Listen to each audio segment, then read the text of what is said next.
Faleminderit. E nderuar drejtuese e seancës, të nderuar kolegë deputet, të dashur qytetar.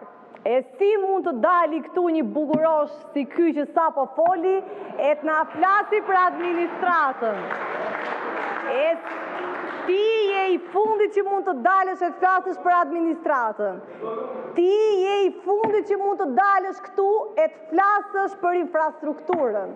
Ti je i fundit që mund të dalësh këtu e të flasësh për korrupsionin. Më dëgjo bukurosh, më dëgjo se do të rifreskoj pak memorien ty e gjithë kolegëve tuaj. Ti, përveç se je dhe vjen nga një fis i bukur, ti vjen dhe nga një familje hajdutësh. Ta tregoj unë, po prit. Hajdutësh të rrugëve madje, ndaj vjen këtu qiresh e bërtet, sepse kujton se të gjithë si ty, ashtu bëjmë edhe ne. Me qënë se parlament kanë ardhur shumë deputet të rinj, më shtyti kurioziteti që të googulloja, të hulumtoja, që ta di me kë kolegë kemi të bëjmë. E një prej tyre ja kum del.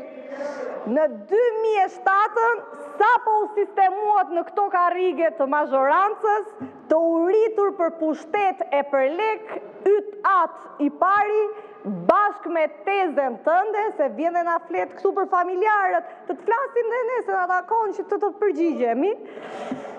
Bashkë me tezën tuaj Blegina Agolli, hapin një shoqëri që kishte një fat të ndritur, të mirëte të gjithë fondet e qeverisë.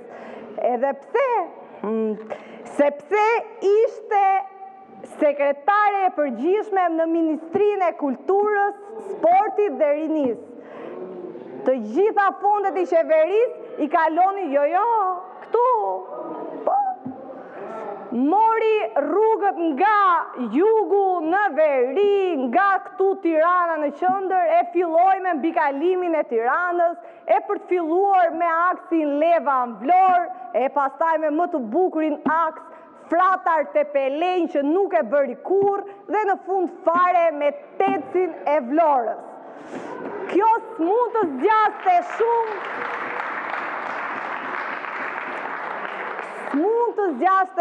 kohë, se në 2014 duheshit gjithë popullsia e vlerësoj se kush ishit ju, edhe duhet që ti lironit ato karrige. Dhe bashkë me karrige tuaja iku edhe shoqëria, shoqata që kishte krijuar tezja e Klevisit me austriakët.